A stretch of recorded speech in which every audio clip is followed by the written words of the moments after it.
আসসালামু আলাইকুম ওয়া রাহমাতুল্লাহ। আলহামদুলিল্লাহি ওয়া কাফা ওয়া সালামুন আলা ইবাদিহিল্লাযীনা ইসতাফা, মা বা'দ। আউযু বিল্লাহি মিনাশ শাইতানির রাজীম। বিসমিল্লাহির রাহমানির রাহিম।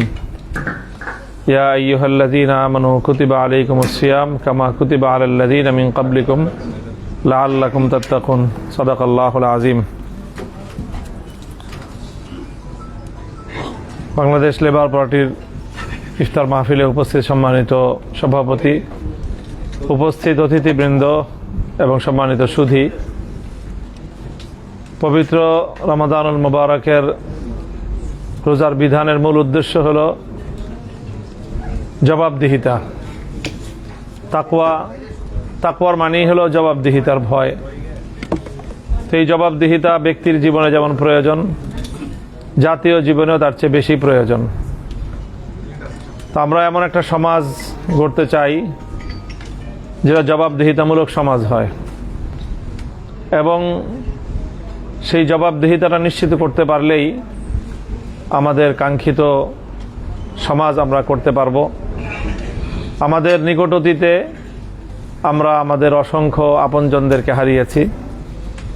শহীদের রক্তে বাংলাদেশের মাটি বারবার সিঞ্চিত হয়েছে। এখন সেই শহীদের রক্তের বিনিময়ে অর্জিত এই নতুন বাংলাদেশে একটি জবাবদিহিতামূলক রাষ্ট্র ব্যবস্থা আমরা দেখতে চাই। নতুন যে সরকার এসেছে তারা জবাবদিহিতা চাচ্ছে না, জবাবদিহিতায় মানুষ থাকতে চায় না, তারা জবাবদিহিতা থেকে মুক্ত হতে চাচ্ছে। আমাদের বাকিদের দায়িত্ব হবে এই সরকারকে রাষ্ট্রের দায়িত্বশীল হিসেবে যে কোনো মূল্যে তাদেরকে জবাবদিহিতার আওতায় নিয়ে আসা, এবং সেটা আমরা করতে পারবো।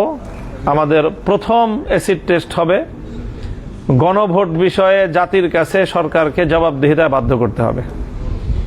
2/3 বেশি মানুষ যে মতামত দিয়েছে গণভোটে হায়ের পক্ষে, এবং নির্বাচনের আগেও বিএনপি নেতা জনাব তারেক রহমান সাহেব যেভাবেই হোক আর যে কারণেই হোক তিনি হা ভোটের পক্ষে ক্যাম্পেইন করতে বাধ্য হয়েছেন। তার অর্থ হলো তিনি গণভোটের প্রতি এবং হায়ের প্রতি তিনি কমিটমেন্ট ব্যক্ত করেছেন, অঙ্গীকার ব্যক্ত করেছেন। অঙ্গীকার করে ক্ষমতায় যাওয়ার পরে এখন আপনি পিছলায় যাবেন, ছাই দিয়ে ধরতে হবে। এবং আমরা যদি ছাই দিয়ে ধরতে পারি, বিএনপি সরকারকে গণভোটের প্রতিটি অক্ষর অক্ষর বাস্তবায়ন করেই বাংলাদেশের রাষ্ট্র পরিচালনা করতে হবে, আর না হলে তাকে প্রস্থান করতে হবে। সে যেদিকে তার পূর্বসূরি গিয়েছে সেদিকেও যেতে পারে, অন্য কোনো দিকেও যেতে পারে, বাংলাদেশের সরকার পরিচালনা করতে পারবে না। কাজে আসুন আমরা সেই ব্যাপারে ঐক্যবদ্ধ হই, সংঘবদ্ধ হই। শহীদদের রক্তের প্রতি আমাদের যে দায়বদ্ধতা আছে, জুলাই বিপ্লবের আকাঙ্ক্ষা বাস্তবায়ন করতে হবে।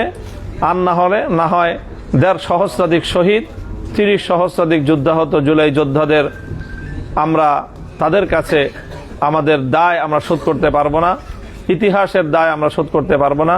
আল্লাহ আমাদেরকে সেই জবাবদিহিতামূলক একটি সমাজ রাষ্ট্র গড়ার তৌফিক দান করেন। আসসালামু আলাইকুম ওয়া রাহমাতুল্লাহ।